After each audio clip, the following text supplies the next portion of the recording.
Épisode 17, action! Aujourd'hui, je vous explique ma stratégie pour investir en bourse. Alors voilà, j'achète des actions à dividendes. Merci, à la semaine prochaine, salut!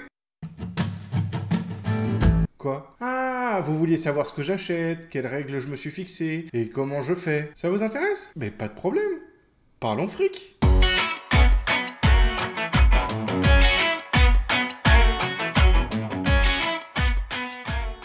Salut, c'est Romain, bienvenue sur la chaîne où l'on parle fric, finance récréative, investissement et crypto. Sachez avant de commencer que je ne suis pas conseiller financier.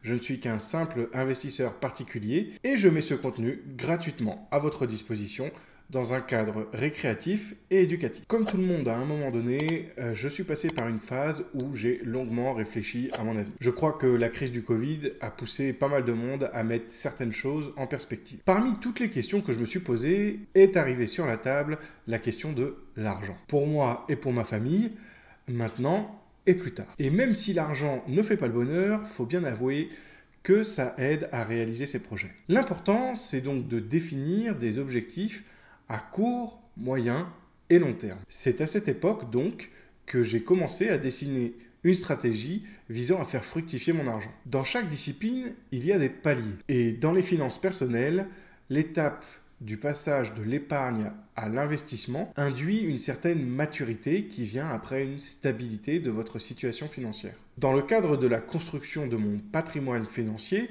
j'ai donc effectué de nombreuses recherches et j'ai finalement décidé de me tourner vers la bourse. Aujourd'hui, je vais donc vous expliquer quelle est ma stratégie, comment je la décline avec une certaine tactique, quelle méthode j'utilise et enfin quelles sont mes perspectives à moyen et long terme. Premièrement, ma stratégie. Avant de me lancer à corps perdu dans la bataille, bien évidemment, j'ai fait le point sur ma situation. Je l'ai répété à de nombreuses reprises dans mes vidéos et bien évidemment, j'ai appliqué moi-même cette méthodologie. Durant cette phase de réflexion, j'ai donc commencé à réfléchir à ma vie, aux différentes étapes que j'allais rencontrer dans les années à venir. Et j'ai réussi à définir deux axes principaux. Le premier axe, c'est bien entendu de faire grossir mon capital. Comme tout le monde, je souhaite faire grossir mon capital.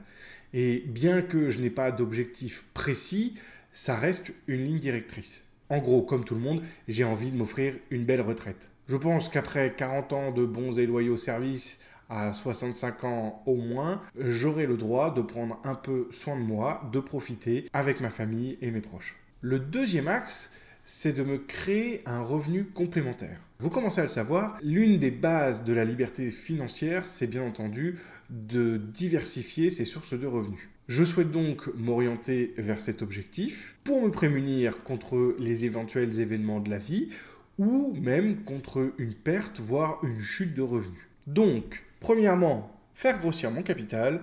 Deuxièmement, me créer une nouvelle source de revenus. Ça, c'est donc ma stratégie, là où je veux aller. Après ce constat, j'avais donc plusieurs opportunités plus ou moins viables. Je me suis donc focalisé ensuite vers la tactique. Je devais choisir l'outil financier qui me permettrait d'atteindre mes deux objectifs. Si vous avez suivi mes vidéos sur mes challenges personnels, vous avez dû vous rendre compte qu'évidemment, je ne vais pas mettre tout mon argent en bourse. Mais je pense que c'est pour la bourse que vous avez cliqué sur la miniature. Donc pour être le plus concis possible, je vais me focaliser sur la bourse. Deuxièmement, ma tactique. Dans une optique d'investissement, il y a bien évidemment plusieurs possibilités pour placer et faire fructifier son argent. J'ai d'ailleurs posté une vidéo non exhaustive qui dresse la liste des investissements que vous pourriez envisager en 2022. Je vous la poste juste là. Dans cette fameuse vidéo, je classais les différents investissements à travers 5 grands critères que je vais encore une fois énumérer ici. Ce sont des critères qui, bien entendu, sont personnels, mais dans la grande majorité des cas, cela correspondra à ce que recherche un investisseur particulier. D'abord donc, l'accessibilité. L'accessibilité, c'est le montant requis pour commencer à investir. Et désormais, grâce au néo-broker, il vous est tout à fait possible de créer un compte et d'investir à partir de quelques euros seulement. Donc, la bourse est vraiment devenue accessible à tout le monde. Ensuite, la disponibilité. Si l'on considère que la bourse est ouverte du lundi au vendredi, plus ou moins à des horaires de bureau, avec le décalage horaire suivant là où vous allez acheter vos différents produits, eh bien, ça reste quand même assez accessible. Dans le cas même où il y ait un pont, cela reste de l'ordre des jours et non pas des semaines, voire des mois, pour récupérer votre argent. À condition de ne pas aller sur des produits trop exotiques. Parce que là, évidemment, vous risqueriez de peiner d'un point de vue de la liquidité. Il faut que ce que vous achetiez soit revendable assez rapidement. Troisième critère, la passivité. Pour moi, c'était peut-être le critère principal. Comme tout le monde, j'ai une vie privée, un boulot à temps plein, des passions, une chaîne YouTube, une famille, bref, j'ai un agenda déjà bien rempli. L'idée donc que je me faisais de cet investissement, c'était d'être la banque. C'est-à-dire offrir mes liquidités et récupérer le fruit du travail. Quatrième critère, la sécurité. Et oui, si on place son argent durement gagné, je pense que personne n'a envie de prendre trop de risques et de tout perdre. Concernant la bourse, pour limiter au maximum les risques, c'est très simple. Il suffit d'avoir une stratégie long terme. Les chiffres parlent pour eux. Plus un investisseur garde ses positions, moins il a de chances de perdre de l'argent. Le risque de perdre de l'argent en bourse après 20 ans sur les grands titres du SP500 est quasi nul. Je ne l'ai pas inventé. Encore faut-il garder son argent pendant 20 ans en bourse. Et ça, ce n'est peut-être pas à la portée de tout le monde. Et enfin, la rentabilité. C'est un peu le nerf de la guerre. La rentabilité en bourse va dépendre du type de produit que vous allez acheter. Alors évidemment, vous pouvez essayer d'avoir une stratégie de court terme de trading pour faire des achats en revente et essayer de gagner de l'argent sur le court terme. Mais c'est une stratégie qui est très risquée. Dans mon cas, je préfère des rendements plus modestes, mais avec un risque le plus bas possible. Pour être tout à fait franc, lorsque j'ai commencé à placer de l'argent en bourse, le rendement était pour moi une inconnue. Je ne savais pas exactement combien j'allais gagner en plaçant mon argent sur tel ou tel produit. Tout ce que je voulais, c'était gagner plus que le livret A. Et c'est en faisant cette étude sur les différents critères que je me suis dit que la bourse allait parfaitement coller à ma stratégie. Je pouvais faire grossir mon capital et grâce aux dividendes, je pouvais générer une nouvelle source de revenus. Et en toute franchise, c'est réalisable par n'importe qui. Modeste. Dans mes précédentes vidéos, je vous ai déjà longuement parlé des ETF qui consistent à acheter des paniers d'actions et à les laisser grossir. C'est ce que l'on appelle la gestion passive. Personnellement, je n'ai pas opté pour cette tactique. Je me suis donc tourné vers les actions à dividendes qui, elles, me permettraient d'obtenir une rente assez facilement. Si vous voulez faire la même chose avec des actions de croissance ou avec des ETF, ça veut dire que tous les ans, il faudrait revendre une partie de vos plus-values latentes pour pouvoir les transformer en gains. Ce n'était pas vraiment ce que j'avais en tête. Pour rappel, un dividende, c'est donc la rémunération des actionnaires pour une infime partie de propriété d'une entreprise via la possession des actions. Lorsque l'entreprise finit son exercice fiscal, elle peut décider de dégager une partie des bénéfices pour rémunérer les actionnaires. Et c'est tout à fait ce que je recherchais. En fait, toucher des dividendes, c'est toucher une rente. Cette rente, je l'utilise selon mon bon vouloir. Si je n'ai pas d'objectif à court terme, je peux les réinjecter, les réinvestir en rachetant des actions et ainsi faire marcher le processus des intérêts composés, le fameux effet boule de neige. Et cela viendra booster la croissance de mon portefeuille. Mais il est probable qu'un jour, ma situation évolue et que j'ai besoin de cette rente. Par exemple, lorsque les enfants auront grandi et voudront faire des études supérieures, je pourrai toucher cette rente afin de payer leurs études. Et comme ça, ils gagneront bien leur vie et ils payeront ma maison de retraite. Un autre point fort de la tactique des actions à dividendes, c'est qu'en général, ce type d'action est moins sensible à la volatilité. Enfin, si on les choisit bien. Dans le contexte actuel, on est en 2022, la bourse a réalisé son pire départ annuel depuis des décennies. Eh bien moi, je ne me préoccupe pas de la valeur de mes actions. Pourquoi ? Parce que j'ai placé de l'argent dans ces entreprises, elles vont l'utiliser comme bon leur semble, mais j'attends en contrepartie de pouvoir toucher mes dividendes. Et il est fort probable que même ce mauvais départ de la bourse n'impacte que peu, voire même pas du tout les dividendes que je vais toucher. Encore une fois, parce que j'ai bien sélectionné mes actions en choisissant des entreprises solides. Encore mieux, si le prix de mes actions baisse, ça veut dire que leur rendement augmente. Je vous montre ça. Si j'ai une enveloppe de 100 euros et que je souhaite acheter une action à 100 euros, le dividende, même si en général on parle de rendement en pourcentage, c'est avant tout un coupon. Un coupon dans une monnaie. Donc admettons que mon coupon annuel soit de 4 euros. 4 euros pour 100 euros investis, cela me donne 4% de rendement.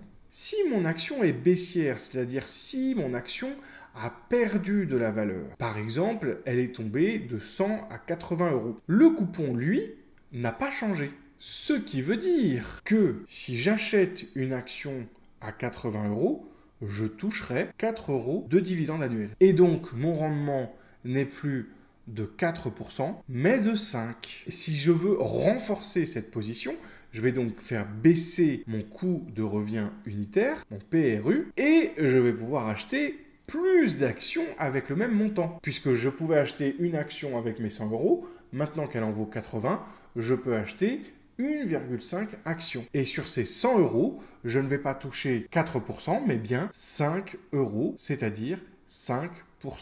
Elle est pas belle à la vie, hein? Parlons maintenant de ma méthode. Maintenant que vous savez que je fais du stock picking, du quoi? Du stock picking, c'est-à-dire que je choisis moi-même les actions dans lesquelles je souhaite investir. C'est ce que l'on appelle la gestion active, que l'on oppose aux ETF, où là vous avez un panier d'actions, mais ce n'est pas vous qui choisissez. C'est l'entreprise qui vous fournit l'ETF qui va choisir quelles actions seront dans le panier. Et ça, c'est la gestion passive. Bref, je fais du stock picking. Pour composer mon portefeuille d'actions, je me suis fixé des règles. Ces règles, elles n'appartiennent qu'à moi. Et elles se basent sur un principe de diversification. Je ne les ai copiées sur personne et je n'encourage personne à les utiliser. C'est tout bonnement un choix personnel.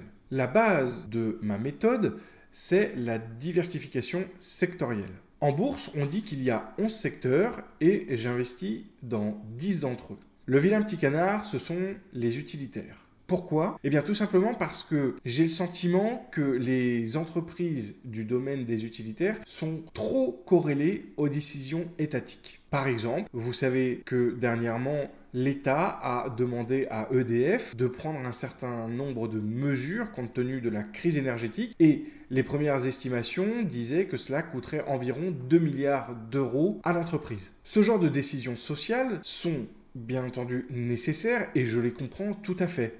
Seulement, c'est pas bon pour le business. J'investis donc dans les matériaux, l'immobilier, les communications, la finance, l'industrie, la technologie, la santé, la consommation courante, l'énergie et la consommation discrétionnaire. Oui, je sais, moi aussi, j'avais jamais utilisé ce mot-là avant. La consommation discrétionnaire, c'est la consommation plaisir.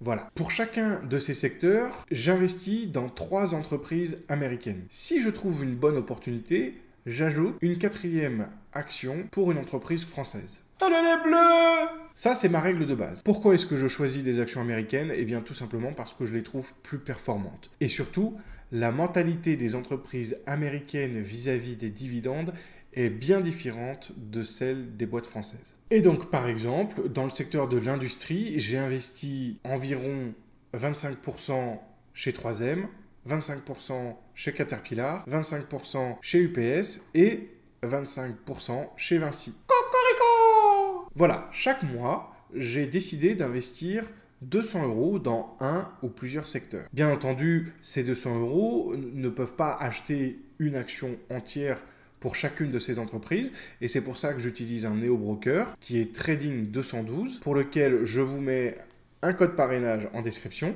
si vous souhaitez vous lancer et cela me permet de pouvoir investir dans des fractions d'actions. Si l'action est à 1000 euros et que je décide de n'acheter que 100 euros de cette action, eh bien je vais acheter 0,1% d'actions, tout simplement. Et donc j'applique la méthode DCA, Dollar Cost Averaging. Le Dollar Cost Averaging, c'est une méthode qui consiste à acheter régulièrement des titres d'une action sans se soucier de son prix. Ainsi, si l'entreprise, je l'achète par exemple au mois de janvier à 80 euros, puis au mois de mai aux alentours de 97 euros, puis au mois de septembre à 106 euros, et enfin au mois de décembre à 90 euros, eh bien, grâce à la volatilité du marché, j'aurai tout simplement un coût moyen sur le temps. Je n'essaye pas de timer le marché, je n'essaye pas d'acheter au plus bas et puis je n'ai pas de boule de cristal. Ça, c'est une donnée très importante. N'essayez pas d'attendre que le prix baisse. Si vous achetez régulièrement, le marché va réguler tout seul votre prix d'achat. Bien entendu, il existe des exceptions quand il y a un marché baissier. Dans ce cas-là, c'est carrément les soldes. Parce que comme je vous l'ai expliqué, les rendements augmentent et vous pouvez acheter plus d'actions avec le même montant. Maintenant, dans un bear market, il faut attendre le point le plus bas en général. Parce que si vous achetez à un moment et que le marché continue de baisser, foncièrement, vous allez perdre de l'argent à court terme. Ne vous affolez pas. Et n'ayez pas peur de perdre l'opportunité d'acheter au plus bas. Si l'action est déjà moins chère que ce que vous l'aviez payé auparavant, vous faites déjà une bonne affaire. Et surtout, si j'ai déjà fait en amont le travail de présélection, je sais déjà que je n'ai plus besoin de me poser la question quelle action je vais pouvoir acheter. Alors évidemment, de manière régulière, je fais un point sur ce que j'ai acheté et j'essaye de voir si mon investissement est toujours pertinent. Mais en dehors de ça, j'ai choisi des sociétés fortes, matures, qui en théorie sont ce qu'on appelle too big to fail. Je limite donc les risques lorsque je place mon argent chez elles. Je ferai une vidéo dédiée sur savoir comment sélectionner des actions. Là, il y a plusieurs écoles avec des critères qui sont plus ou moins importants pour les investisseurs, mais je vous ferai une liste de critères qui, à mon avis, sont très importants lorsque vous allez choisir vos actions, qu'elles soient de croissance ou des actions à dividendes. Mais ce serait trop long de le faire maintenant, donc nous verrons ça plus tard. Bien. Vous savez que je veux faire grossir mon capital, vous savez que je veux créer une rente, vous savez que j'ai porté mon choix sur les actions à dividendes, vous savez que j'investis principalement sur des actions américaines, vous savez que j'investis de manière régulière en DCA. Tout ça pourquoi? Quelles sont mes perspectives? Vous connaissez très certainement déjà l'adage qui dit que les performances passées ne présagent pas des perspectives futures. Donc, rien de ce que je vais vous présenter maintenant n'est garanti. Il se peut même que je perde de l'argent dans cette histoire. C'est peu probable parce que je pense que j'ai bien fait mon travail, mais statistiquement, il y a une chance. Comme je vous l'ai déjà expliqué, la perspective, ce serait à long terme ma retraite. Ce qui me laisse grosso modo, une bonne trentaine d'années. C'est largement suffisant pour faire grossir mon capital. Plus l'argent reste investi longtemps en bourse, plus les risques diminuent et plus les intérêts composés vont jouer un rôle déterminant dans la courbe de croissance de votre capital. Je ne vise pas de plus-value, je laisse le marché faire son travail. Foncièrement, en 30 ans, si j'ai pas de plus-value, c'est que j'ai très mal calculé mon coût ou alors que le capitalisme s'est effondré. Mais mon objectif, c'est donc de faire croître cette rente, ces dividendes au fil des années pour que lorsque je partirai à la retraite, j'ai chaque mois ou chaque trimestre une jolie somme qui vienne compléter le revenu de ma retraite. Et là, en théorie, vous allez me dire, bah écoute Romain, t'es mignon, mais tu vas toucher combien? Il n'y a que ça qui vous intéresse. Hein. Pour calculer cette rente, il y a divers moyens. Moi, j'utilise un petit outil qui me permet, grâce aux données que j'entre dans la base de données, de formuler des hypothèses sur ce que je pourrais toucher d'ici plusieurs années. Cet outil, c'est le site Moning. Moning existe en version gratuite. Vous pouvez tout de suite l'utiliser afin de créer un portefeuille et donc surveiller vos investissements et la performance de votre portefeuille. Personnellement, j'ai la version payante qui ajoute certaines fonctionnalités. Voilà, on est sur l'interface de Moning, donc vous voyez ici mon portefeuille dividendes sur lequel j'ai différentes informations, le montant que j'ai investi, le total des dividendes annuels, le rendement de mes dividendes, la sûreté de mes dividendes, le potentiel de croissance, le calendrier. Tout ça, ce sont des fonctionnalités qui sont disponibles uniquement dans la version payante. Pas folle la guêpe. Bref, l'outil qui nous intéresse ici, c'est l'outil de projection des dividendes. Ici, je vois que j'ai un montant de dividendes annuels actuel qui s'élève à 226 €, c'est-à-dire que je touche 226 € brut grâce au montant que j'ai investi, ce qui en soi représente pas grand-chose au mois. N'est-ce pas? Et là où c'est très intéressant, c'est que mes dividendes vont grossir au fur et à mesure des années. Et là, je vois que j'ai un taux moyen de croissance de 9,52%. Et ça, c'est extrêmement intéressant. Et mon rendement de dividende actuel, il est à 3,93%. Donc en gros, je touche en dividende 3,93% de la somme que j'ai investie. Il me fait donc un petit graphique, d'accord? Donc on est en 2022, mon horizon c'est 2051, et si j'essaye de regarder 2051, il me dit que je devrais en théorie toucher 38 057 € bruts par an. Oh punaise, c'est pas dégueu ça, hein? Mais je peux continuer ma simulation en lui disant, voilà, je continue de mettre mes 200 € mensuels et je réinvestis mes dividendes. C'est-à-dire que je n'utilise pas ma rente. Tout ce que je gagne, je le remets en bourse dans des actions à dividendes. Et là, quand je mets à jour, je vais en 2051 et je vois que je passe à 81 291 € bruts annuels. Donc, je continue avec les si. Gardez en tête que ce sont toujours des hypothèses. 81 291 € en 2051, ça me donnera en théorie 56 903 € net, c'est-à-dire 70% de ce montant, en espérant que la flat tax soit toujours la fiscalité appliquée, mais là encore, c'est compliqué d'affirmer cette hypothèse-là. Et si je divise par 12, ça me fait 4 741 € mensuels. Si je pouvais les toucher maintenant. Bon, allez, on arrête de se faire des films. C'est très joli tout ça, mais ça reste entièrement théorique. D'accord? Je vous donne des chiffres. Ne restez pas collés à ces chiffres-là. Gardez surtout en tête la démarche. D'accord? Avouez que ça motive. Vous seriez prêt aujourd'hui à mettre 200 € de côté en bourse pendant les 30 prochaines années pour toucher ça au niveau de la retraite? Et si je vous disais que vous n'aviez pas besoin d'un beau CV, que vous n'aviez pas besoin d'un gros diplôme, que tout ça, vous avez juste besoin de conviction et de faire un effort mensuel à peu près de 200 €. Voilà, tout simplement. Voilà pour ce qui est de ma stratégie actuelle en bourse. Je ne dis pas qu'elle est définitive, peut-être qu'avec l'expérience, je changerai un petit peu mon orientation, mais j'avoue que j'ai aujourd'hui une ligne d'horizon pour ma retraite et je sais que même si parfois c'est compliqué de se dire que je vais mettre de l'argent de côté et que je ne toucherai plus durant les 30 prochaines années, quand je vois les simulations, ça donne quand même super envie. Quant à ma méthode d'investissement, là encore, il n'y a rien de magique. J'utilise le mécanisme de la volatilité pour lisser mes prix d'achat. Je fais un effort régulier et c'est tout. Une fois par mois, je me connecte sur mon application Trading 212. Je regarde l'argent qu'il y a dans mon solde, à savoir mon virement mensuel plus